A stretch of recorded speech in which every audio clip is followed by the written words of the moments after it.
Hey everybody, this week's stretch is going to be all about the hips. So oftentimes when we're walking around, if we're a runner, a cyclist, we're just walking around on normal everyday stuff, seated, anything, the hip flexors are going to grab. So we're going to do a couple exercises to open those up today. This is going to become a series of videos, so next week we'll do another hip opener. We're going to start off in a seated position. So you're going to come to a seated position on your mat. Now, if you come to a crisscross position and that's not really comfortable on your hips, you can use a pillow to lift your hips up a little bit higher to give your hips more space to open. So we're going to come to that comfortable seated position. That could be crisscross. You could sit in half lotus if that's comfortable to you. We're going to sit up nice and tall. I'm going to give you a side profile because the spine is super important in this. So what we're going to be doing here is we're going to be opening up the back of the hips. I want you to sit up nice and tall on top of those sits bones, so feel those sits bones digging into the mat a little bit. I want you to think about drawing your abs in, and what we're going to do is we're going to hinge at the hips coming forward with a flat back. So only going as far as you can with that flat back. Then I want you to lift your abs and round your spine over your legs. So we're not shifting the weight back, we're walking those hands forward. You might find yourself on the palms of your hands, on your forearms. You could also stack hands, bringing your forehead down, or if you're able to make it all the way down to the mat, that's great too. And I want you to breathe into the back of your rib cage, feeling your ribs reach up towards the ceiling. And then exhale, lift your abs towards your spine. Breathing into your ribs, feeling your ribs reach up towards the ceiling. Exhale, lift your abs towards your spine. Really feel that stretch in the back of the hips here. Inhaling and exhaling. And then you're going to press into those hands. I want you to walk your hands back towards your shins, finding your sits bones underneath you, and then stacking your spine up nice and tall.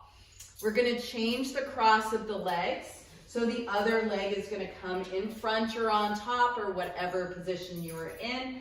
Again, we're going to sit up nice and tall. You're going to take an inhale. You're going to exhale, hinge forward with a flat back. So we're hinging from the hips here. And you want to find that nice tall spine. Sink into this. Feel your sits bones reach towards the mat a little bit. Then you're going to take an inhale, you're going to lift your abs, you're going to round forward over your legs, again, bringing your arms where they need to be. And rounding over your legs as much as is comfortable for you.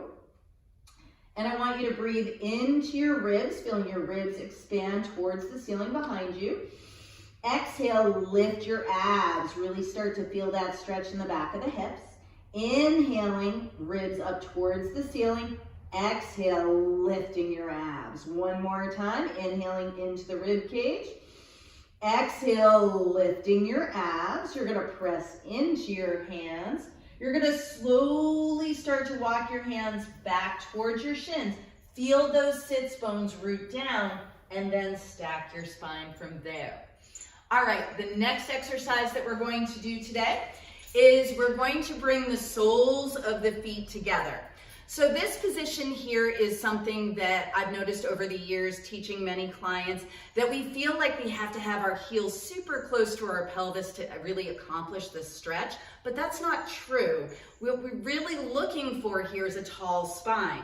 So how far away your heels are from your pelvis matters very little. It's really mostly important about how tall you can be on top of your sits bones.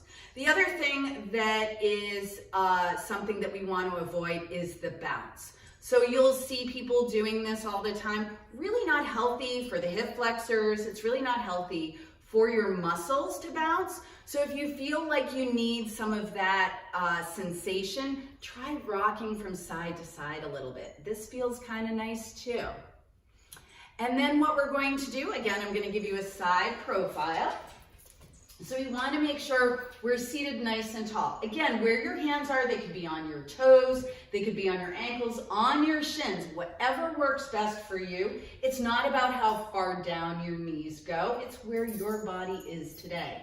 Again, you can do this seated on top of a pillow if this is one of those exercises that you need your hips lifted a little bit.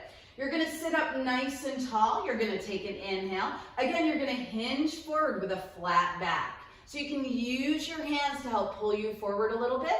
When you've gone as far as you can with that flat back, you're gonna take an inhale. You're gonna lift your abs. You're gonna start to slide your ribs towards your hips, rounding your spine, taking your hands to the mat. Again, you can have your hands on the mat, your forearms, or if you're able to come all the way forward, that's great too. And just breathe into the back of the ribs. And exhale, lift your abs towards your spine. Inhaling into your ribs. And exhaling, lifting your abs towards your spine. Inhaling into the back of the ribs. Exhale, lifting those abs, really feeling that stretch. And then press into your hands. Stay round here. Slowly start to walk your hands back. Feel those sits bones root down. And then stack your spine up nice and tall. And that's our hip openers of the week. Next week, we'll try out some other hip openers. I hope you all have a wonderful week. Thank you so much.